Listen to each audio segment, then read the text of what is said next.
Hello बच्चों, let's see the question and here the question is explain molarity and weight percentage। हमसे इस question में बच्चों molarity and weight percentage define करने को बोला गया है। तो let's start with the key concept first of all here बच्चों, एंड की कॉन्सेप्ट में हम दोनों ही पार्ट्स को एक एक करके एक्सप्लेन करेंगे। सबसे पहले बात हो रही है बच्चों मोलारिटी की। अगर हम मोलारिटी को देखें, हम इसे कैपिटल M से डिनोट करते हैं। एंड बेसिकली बच्चों मोलारिटी होती क्या है? It is defined as the number of moles of a solute present in 1 liter of solution that is called as molarity बच्चों। एंड इसी तरीके से हमारे पास जो मोलारिटी का फॉर्मूला आता है वो आता है that is equals to number of moles of solute divided by volume of solution and that is to be in liters।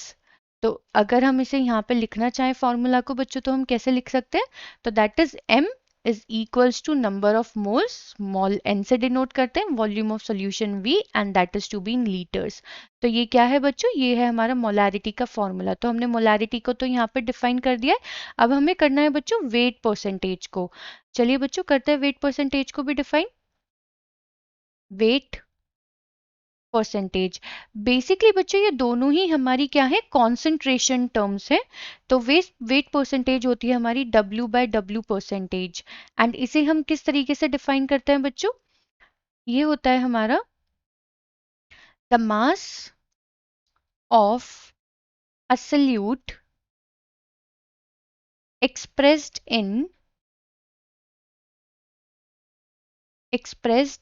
in grams present in 100 gram of solution, that is called as weight percentage, that is called as weight percentage of the solute in a solution। And बच्चों हम इसे लिखते कैसे in terms of formula?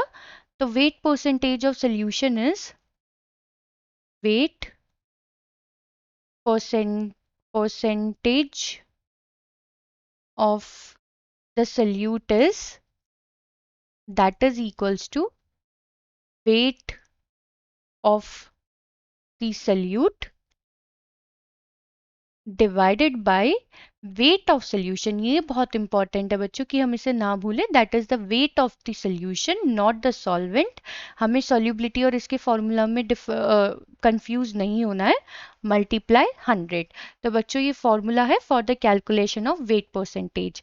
हमसे इस question में बच्चों यही बोला गया था कि हमें बताना है molarity and wait percentage, and हमने वो दोनों ही यहाँ पे डिफाइन कर दी हैं। आई होप बच्चों आपको ये क्वेश्चन समझ में आ गया होगा। Thank you.